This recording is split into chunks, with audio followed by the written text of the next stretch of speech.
Good afternoon, everybody. This is a wonderful, wonderful group, and certainly a day that we have long anticipated. I'm Reba Beck, and I'm co-president of the Clay County Historical and Arts Council. And there are so many people in this group that I would like to recognize, but somebody is going to recognize you at some point. I just wanted to, again, tell you that the very first person who started this was Winnell Hunter.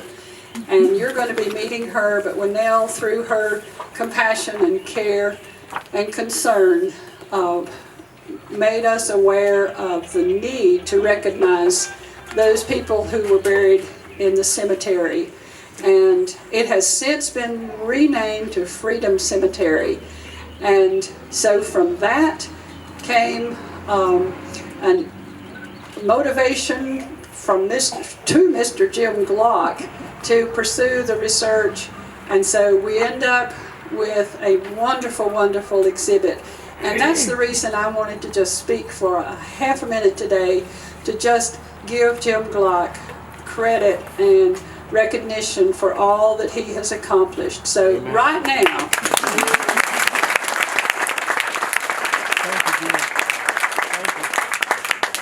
and it has been a wonderful, wonderful adventure for all of us. The Clay County Historical and Arts Council has been honored and just thrilled to be a part of this. So if you haven't had an opportunity to go upstairs and see the exhibit that is a result of Jim's long, hard work, then I hope that you'll do that. And he's going to give recognition to, I don't know that he can give recognition to all the people who've been involved, but there have been several key people who have been involved in getting this together, and we appreciate all of you.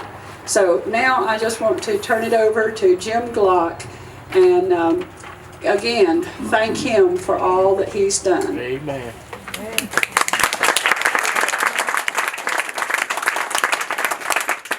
I'm going to start with a few administrative remarks. The exhibit, for those of you that haven't been there yet, is on the second floor of that building. You go in the entrance is in between the two tents that are down there. There are some difficult stairs to negotiate in there, so if it gets crowded, take your time trying to get up the steps. And if there are some folks that are handicapped to the point where they can't use those steps, there's a laptop demonstration view of the exhibit that you can review that Ron Wallace made. And Ron, I think it's in the Cherokee room? Yeah, it's in the Cherokee room down there on the first floor. Restrooms. Our main restroom is that porta potty behind the tents here. There is a small restroom on the first floor of the museum, but we reserve that for handicapped folks. And there's a good public restroom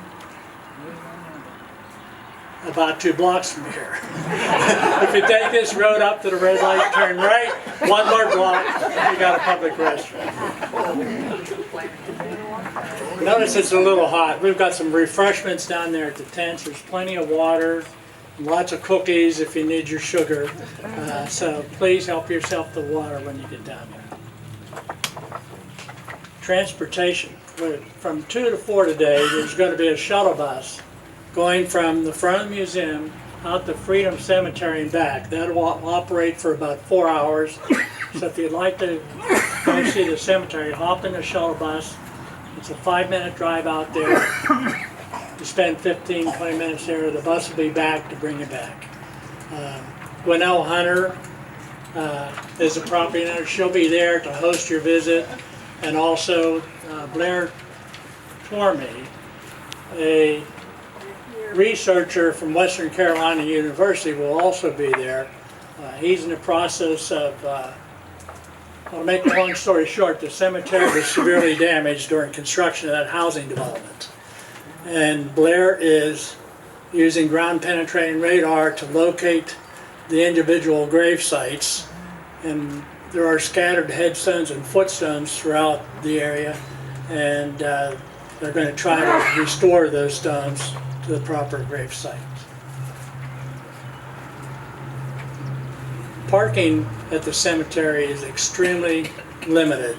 So request that you not take your autos up there.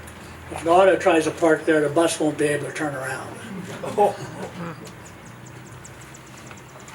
Change the subject now. In 1855, Henry Wister Tate was born into slavery on a farm that's about 3/4 of a mile from here.